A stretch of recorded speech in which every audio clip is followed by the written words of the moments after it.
हाँ, तो आज फाइनेंशियल मैनेजमेंट पार्ट 9 के तहत हम लोग देखेंगे leverage analysis, an important topic in financial management, leverage analysis. तो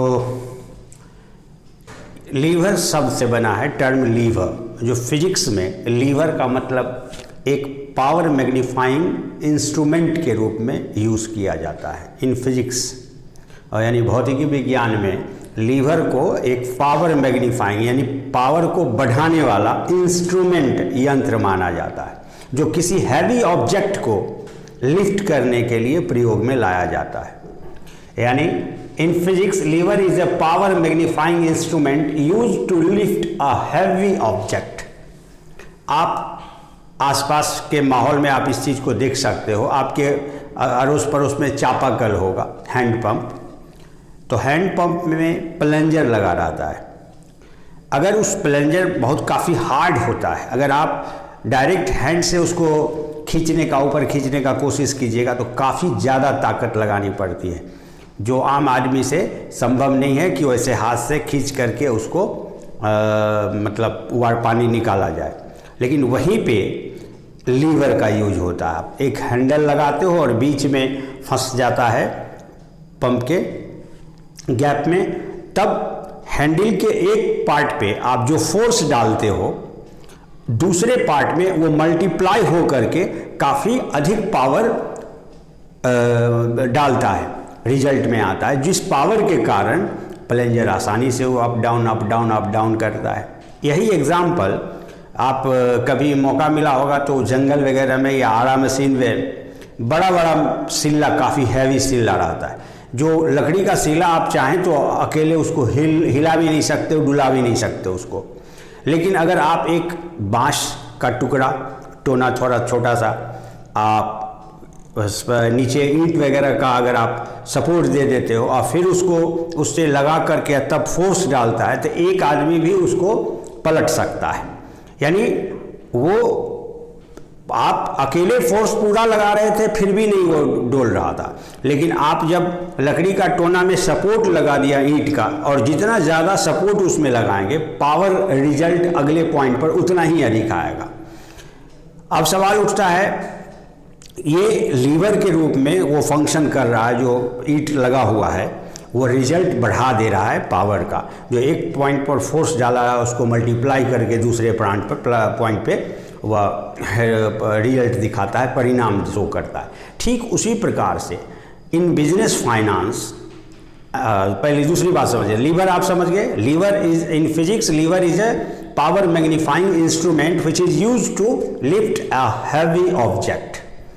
what is leverage? And leverage is the measure of power, how much power has been magnified by using the lever instrument is a measure of this influence or power is called leverage। यानी आपने जब liver का इस्तेमाल किया तो एक point पे डाला गया फोर्स कितना मल्टीप्लाई हो करके अगले पॉइंट पे फोर्स के रूप में कन्वर्ट हुआ, that measure is known as leverage.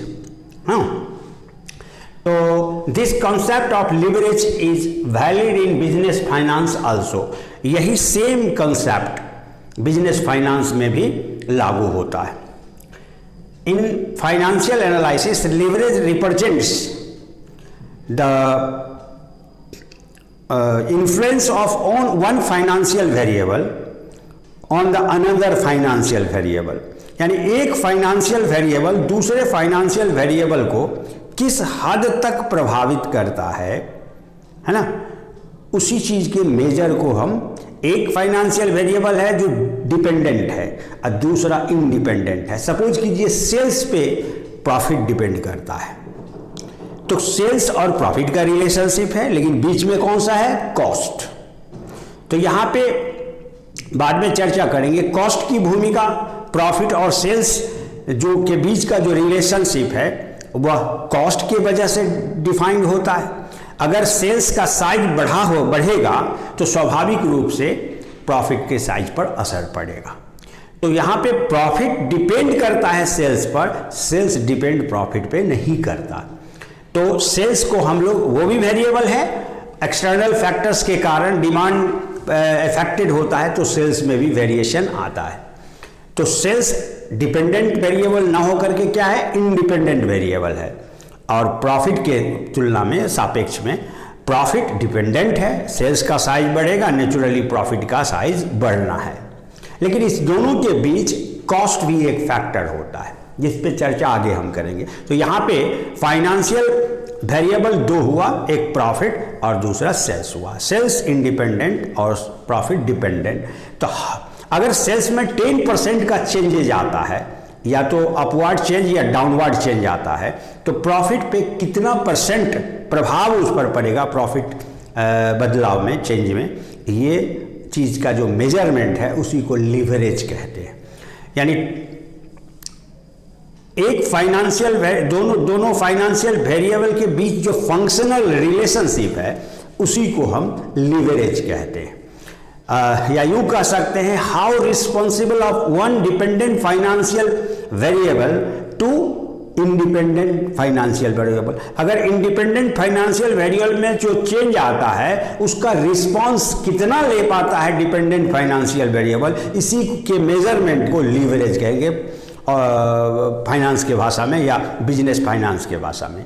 इसी बात को हमने लिखा है, this concept of leverage is valid in business finance also. In financial analysis, leverage represents influence of one financial variable on another dependent financial variable. It reflects the functional relationship between two financial variables. In other words, financial leverage measures how responsible is the dependent financial variable to independent financial variable. यानी जो change होने वाला है dependent financial variable है profit, वह कितना responsive है sales में चेंज आने पर। अगर सेल्स 5% चेंज होता है तो प्रॉफिट में कितना परसेंट चेंज आता है। इस प्रॉफिट और सेल्स के बीच जो कॉस्ट है वो लीवर है। अगर कॉस्ट लीवर का फंक्शन हुआ कि दोनों के बीच में कॉस्ट है, तो कॉस्ट की भूमिका लीवर की है और प्रॉफिट और इस दोनों में वेरिएशन जो चेंज रेट में होता है दैट इज लीवरेज, है ना। इसी चीज को हम आगे पहले समझे कि लीवरेज क्या है, आपका क्लियर है। अब हम टाइप्स ऑफ लीवरेज देखेंगे।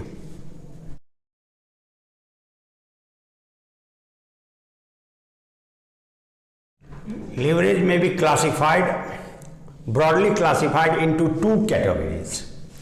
One is activity leverage,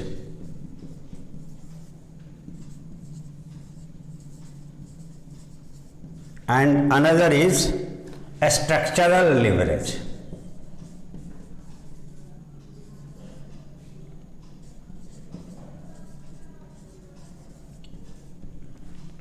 Activity leverage and a structural leverage.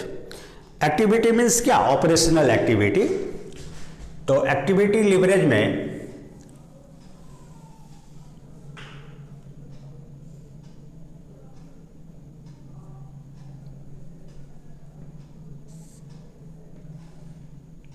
पहला है ऑपरेटिंग लीवरेज,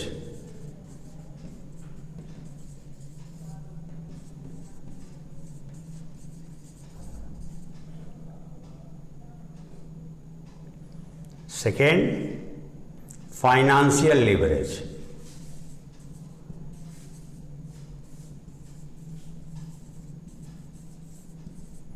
एंड थर्ड दोनों का मिक्स करके कंबाइंड लीवरेज या composite leverage.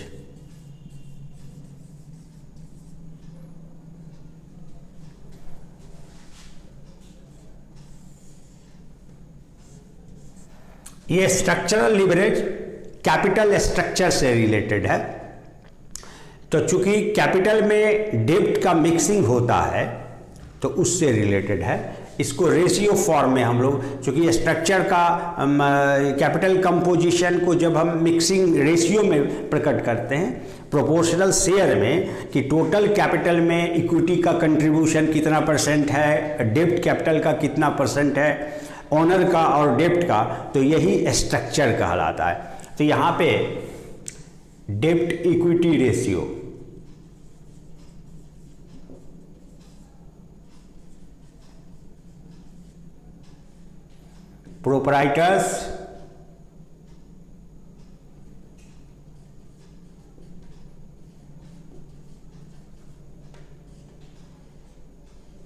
Proprietors liability ratio,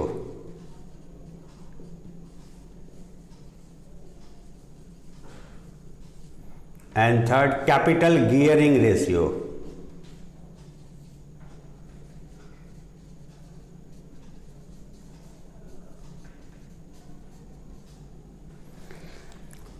तो ये तीन कैपिटल कंपोजिशन को रिप्रेजेंट करता है कि जब हम कैपिटल को केवल लॉन्ग टर्म परमानेंट कैपिटल में देखते हैं कि टोटल परमानेंट कैपिटल जो है उसमें कितना कंट्रीब्यूशन ओनर का है और दूसरा डेब्ट्स कंट्रीब्यूशन क्या है, दोनों के बीच मिक्सिंग। फिर हम लोग प्रोप्राइटर्स एंड लायबिलिटी यानी टोटल कैपिटल, परमानेंट ही नहीं, लॉन्ग टर्म शॉर्ट टर्म दोनों फंड्स का मिक्सिंग कर दीजिए, तो टोटल कैपिटलाइजेशन में प्रोप्राइटर का कंट्रीब्यूशन और टोटल आउटसाइडर्स का कंट्रीब्यूशन, उसमें लॉन्ग टर्म और शॉर्ट टर्म कंट्रीब्यूशन, यानी शॉर्ट टर्म लोन्स भी आएगा, लॉन्ग टर्म लोन्स भी आएगा, अदर करंट ऑब्लिगेशंस भी आएगा और लॉन्ग टर्म डिवेंचर बॉन्ड्स वगैरह भी आ जाएगा। यानी एक्सटर्नल, टोटल एक्सटर्नल जो ओनर के रूप में कंट्रीब्यूशन ना करके एज ए क्रेडिटर कंट्रीब्यूशन दिया है, तो वो सारा कैपिटल और फिर प्रोप्राइटर का कैपिटल। फिर इसी चीज़ का जब हम लॉन्ग टर्म फंड में ही दूसरे रूप में देखते हैं कि कैपिटल दो प्रकार का होता है। ऑनर्स कैपिटल में भी एक प्रेफरेंस शेयर और एक इक्विटी शेयर है। तो प्रेफरेंस शेयर को फिक्स्ड रेट ऑफ डिविडेंड मिलता है और डिवेंचर्स, बॉन्ड्स, टर्म लोन्स पर भी फिक्स्ड रेट ऑफ इंटरेस्ट मिलता है। तो capital having variable return and capital having fixed return, है ना, दोनों के बीच रिलेशन क्या है इसको देखता है, तो उसको कैपिटल गियरिंग कहते हैं, जो रेशियो एनालिसिस चैप्टर के अंतर्गत आप लोग पढ़े होंगे। तो ये these are called structural leverage and operating financial and operating activity, financing activity, cash flow statement में आपने पढ़ा होगा, इन्वेस्टिंग एक्टिविटीज, है ना। तो ये सोर्स ऑफ फाइनेंस के तरफ से और ये एक्टिविटीज से रिलेटेड है, ऑपरेटिंग, फाइनेंसिंग और इन्वेस्टिंग एक्टिविटीज। तो इसमें दो ऑपरेटिंग एंड फाइनेंशियल लिवरेज के रूप में देखा जाता है और ये दोनों का कंबाइंड है, कंबाइंड लिवरेज, कोई सेपरेट नहीं है, दोनों का प्रोडक्ट है। तो इसको इंडिविजुअली समझने के लिए पहले हम लोगों के सिलेबस में पढ़ना है अभी फिलहाल एक्टिविटी लिवरेज। तो आगे हम इसको समझाएं, एक्टिविटी लिवरेज क्या है।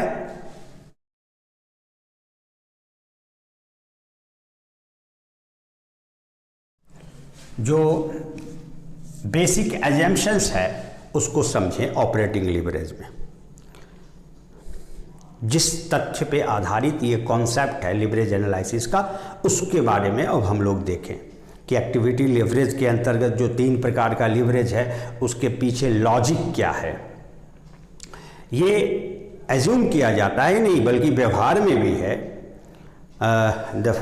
Every firm involves operating activities of every firm involves two types of costs, that is fixed cost and variable cost।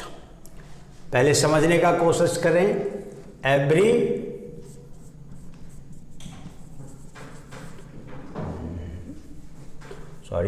operating activity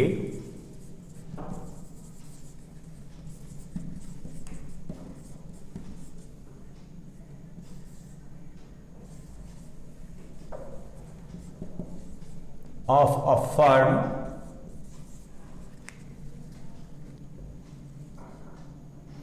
involves following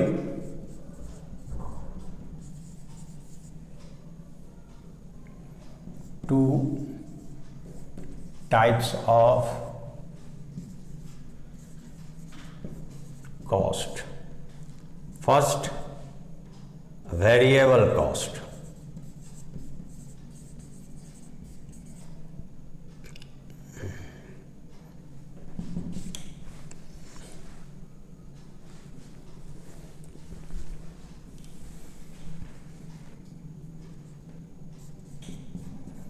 variable cost, and second fixed cost.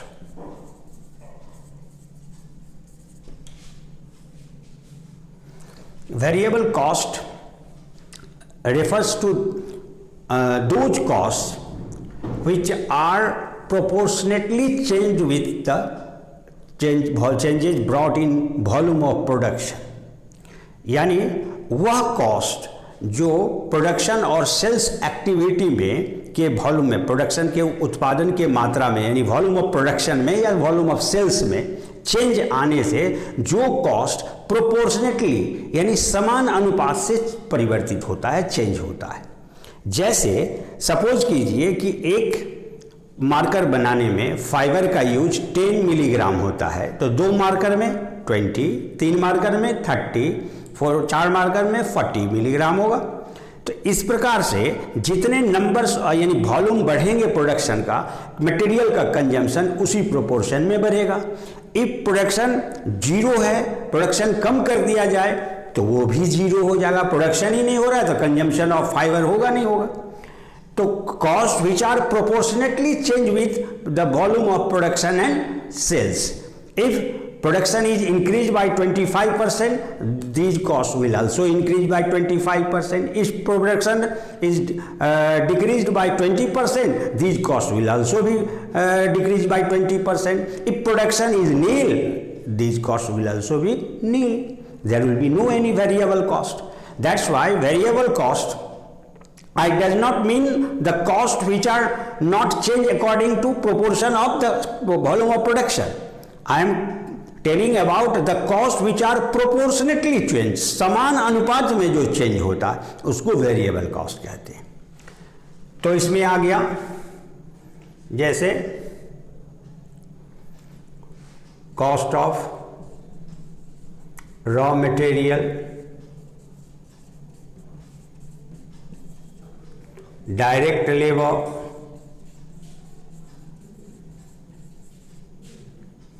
overheads,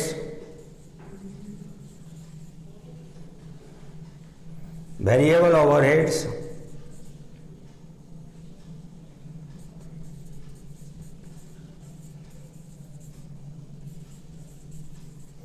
or expenses like commission on sale,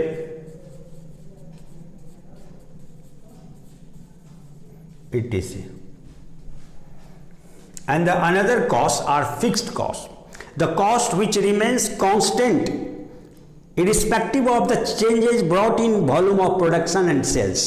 आप उत्पादन बढ़ा दो घटा दो, sales बढ़ो घटो, फिर भी जो कॉस्ट अपरिवर्तित रहता है जिसमें कोई चेंजेस नहीं आता, that are fixed cost. Suppose ये रेंट है, मकान का रेंटल चार्ज है, आप मकान बंद करके रखो, ज़्यादा यूज करो कम यूज करो, किराया तो रेंटल अमाउंट वही लगेगा। फिर उसी तरह परमानेंट स्टाफ का सैलरी है, आप ऑफिस खोल के रखो, 5 दिन चलाओ महीने में, 30 दिन चलाओ महीने में, सैलरी हर महीने का तो पे करना होगा। तो these are the burden of cost which are to be borne by every organization at all time of business operation, whether it is continued or discontinued. Okay, only these costs will be negligible or nil when the firm's production and other activities come to be end. समाप्त हो जाए तभी जाके वो cost, यानी firm ही बंद हो जाए तभी वो कॉस्ट बंद हो सकता है। जब तक फर्म है तो परमानेंट एम्प्लॉय होंगे, जब तक फर्म ऑपरेशन में है आपको सैलरी का भार उठाना होगा। तो इसमें हम लोग रेंट ले सकते हैं,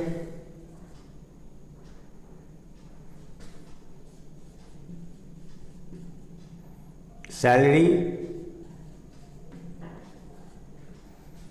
ऑफिस एक्सपेंस, डेप्रिसिएशन, etc. यहाँ डिटेल में हम लोग मैनेजमेंट अकाउंटिंग के तहत या इसको देखे होंगे fixed cost and variable cost, इसलिए रेफरेंस हम दे रहे थे कि ऑपरेटिंग कॉस्ट को 2 क्लास में मान्यता दी गई, फिक्स्ड एंड वेरिएबल। ठीक। ठीक है, वो जो चेंज करता है प्रोडक्शन सेल्स के साथ वेरिएबल, जो चेंज नहीं करता वो fixed. Okay, the second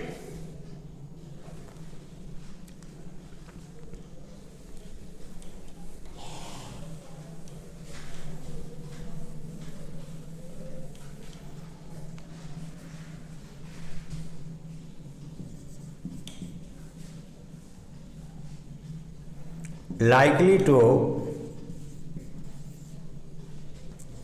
fixed operating cost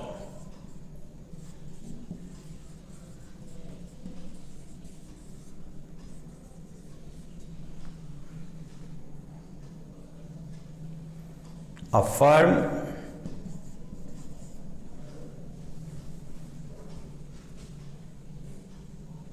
bears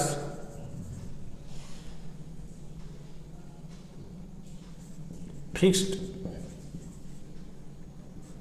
financial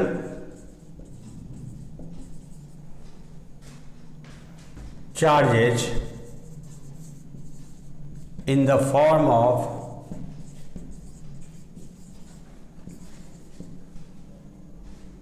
interest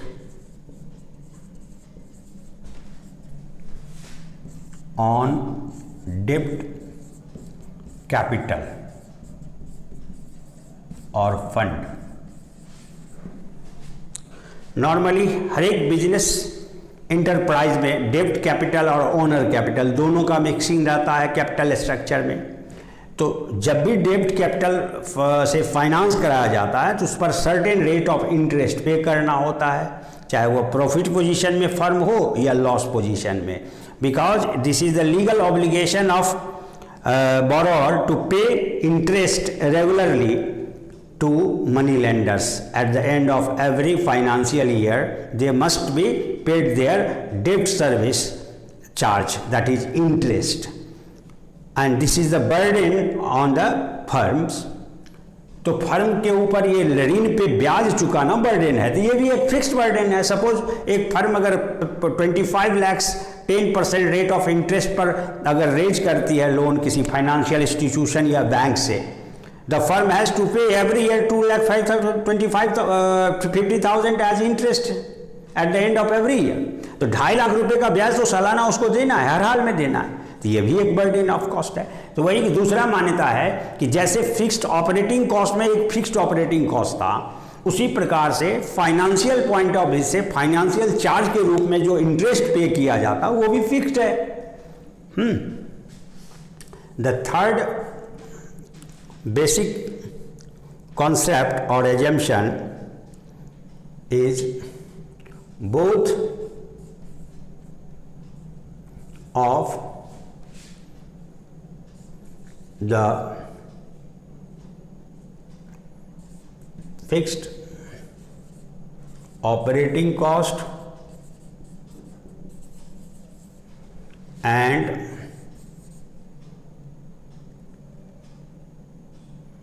fixed interest charge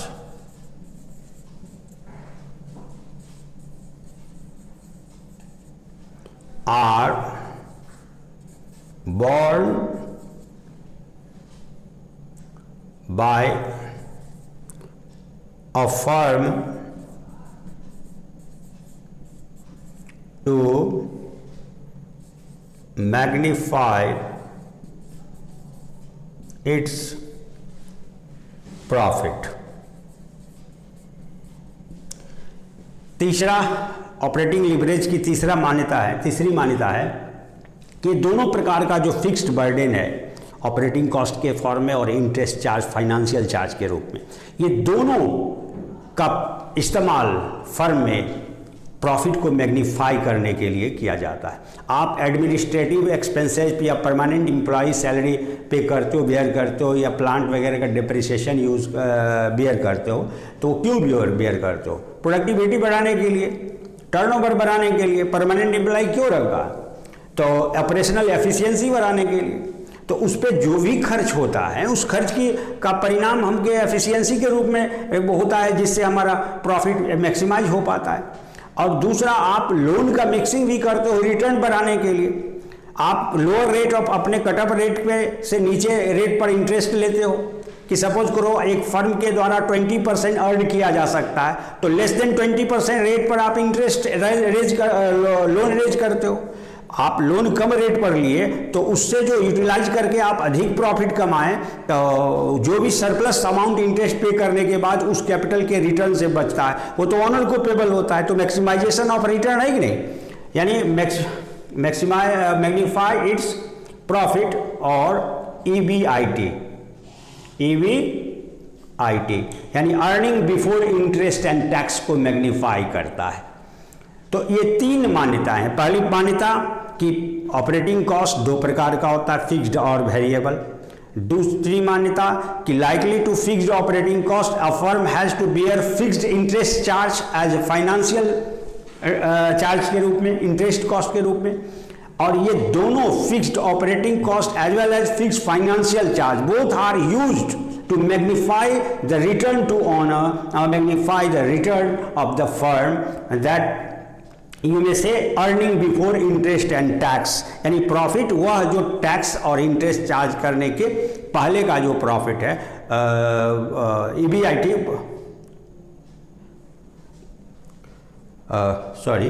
EBT earning before tax, EBT को मैक्सिमाइज करने के लिए, जहां फिक्स्ड ऑपरेटिंग कॉस्ट जो है सो EBIT को मैक्सिमाइज करता है और इंटरेस्ट चार्ज EBT को मैक्सिमाइज करता है। तो इस दोनों को हम का जो रिलेशनशिप है इस कॉस्ट का और सेल्स के साथ, इसमें सेल्स हमारा कौन सा फैक्टर हुआ, फाइनेंशियल वेरिएबल है, तो सेल्स है आपका इंडिपेंडेंट, वो इस दोनों का उस पर कोई असर नहीं पड़ने से रहा।